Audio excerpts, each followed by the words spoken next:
నేను అన్నిటికీ తెగించా. మొన్ననే డేట్ చేసి అడవుల్లోకి కూడా వెళ్ళొచ్చా. నేను ఎవ్వరికీ భయపడ్ను. ఒక్కొక్కరు తాట తీసేస్తా అని పీఠాపురం గ్యాంగులకి వార్నింగ్ ఇచ్చేశారు పవన్ కళ్యాణ్ సారు. ఆయన ఇంకా ఏమేం చెప్తారో చూద్దాం. నమస్తే సార్.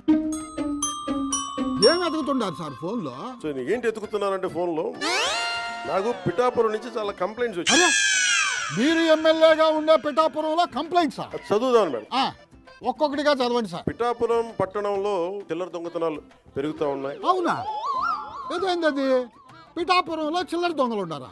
ఎంత ధైర్యం సార్ వాళ్ళకే? గంజాయికి అలవాటు పడ్డ కుర్రాళ్ళు 100-500 లాక్కొని పోతా ఉన్నారు. ఏంది? గంజాయి గ్యాంగులు కూడా ఉన్నాయా సార్ పిఠాపురంలో?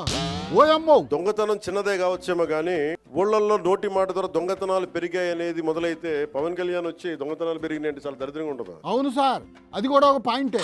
అయ్యానా ఇంకేమన్నా కంప్లైంట్స్ ఉన్నాయా మీ దగ్గర? ఇంకా చాలా లిస్ట్ ఉంది, చదవండి. పిఠాపురం పట్టణంలో రథాలపేట, ఇందిరానగర్, అగ్రహారం ప్రాంతాల్లో గంజాయి వాడకం పెరిగినది ఉంది. అవునా?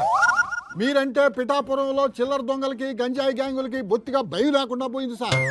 అది సరే గాని మొన్న జరిగిన తొక్కిసలాటకి కారకులు ఎవరు సార్? టిటిడి బోర్డు పాలక మండలి చైర్మన్ గారు గాని, సభ్యులు గాని, ఈఓ కానీ, ఏఈఓ కానీ మీరు ప్రెస్ మీట్ పెట్టి క్షమాపణలు చెప్పండి. మీరు చెప్పారు కాబట్టి ఇంకా మేము చెప్పడం ఎందుకు అనుకుంటున్నారేమో సార్ వాళ్ళు. నేను క్షమాపణలు చెప్పినప్పుడు మీకు క్షమాపణలు చెప్పడానికి నామోషి ఏంటి? మాకు సంబంధం లేదు అంటున్నారు సార్ వాళ్ళు. మాకు సంబంధం లేదంటే ఎట్లా? క్షమాపణలు చెబితే చనిపోయిన వాళ్ళు బతికొస్తారా అన్నారు సార్ చైర్మన్ గారు. నాకేం సరదా నాకు క్షమాపణలు చెప్పడం. ఇంతకీ ఎవరెవరు క్షమాపణలు చెప్పాలంటారు? ఏఈఓ వెంకయ్య చౌదరి గారు గాని, ఈఓ శ్యామలరావు గారు గాని, చైర్మన్ బిఆర్ నాయుడు గారు గాని, టిటిడి బోర్డు సభ్యులు, పాలక మండలి సభ్యులందరూ గాని క్షమాపణలు చెప్పండి. వాళ్ళు చెప్తేనే సరిపోద్దా లేకపోతే చంద్రబాబు నాయుడు గారు కూడా వచ్చి చెప్పాలనా?